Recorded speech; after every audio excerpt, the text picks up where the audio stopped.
Hello friends, welcome to cook by Aish. ഇന്ന് നമുക്കൊരു home മെയ്ഡായിട്ടുള്ള tomato sauce ഉണ്ടാക്കിയാലോ.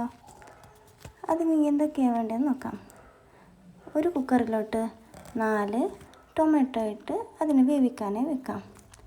അതിലൊരു 3 വിസിൽ വന്ന ശേഷം ഗ്യാസ് ഓഫ് ചെയ്യാം. ശേഷം അതിൻ്റെ തോലൊക്കെ എടുത്ത് കളയാം. പിന്നെ ഒരു മിക്സിയുടെ ജാറിലിട്ട് അടിച്ചെടുക്കാം. പിന്നെ അതിനെ തിളക്കാനായി ഗ്യാസിൽ വെക്കാം. അതിലേക്ക് കുറച്ച് ഷുഗറും പിന്നെ കുറച്ച് ഉപ്പും ആഡ് ചെയ്യാം. അത് വറ്റുന്നത് വരെ നമുക്ക് വെയിറ്റ് ചെയ്യാം. വറ്റിയ ശേഷം നമുക്കതിനെ ഒരു ടിന്നിലിട്ട് വെക്കാം. ഇത് കുറച്ച് ദിവസത്തേക്ക് സ്റ്റോർ ചെയ്ത് ഫ്രിഡ്ജിൽ വെക്കാം നമുക്ക്. പിന്നെ ഈസിയുമാണ്, ഹെൽത്തിയുമാണ്. ഒന്ന് ട്രൈ ചെയ്ത് നോക്കണേ. ഫീഡ്ബാക്ക് അറിയിക്കാൻ മറക്കരുത്.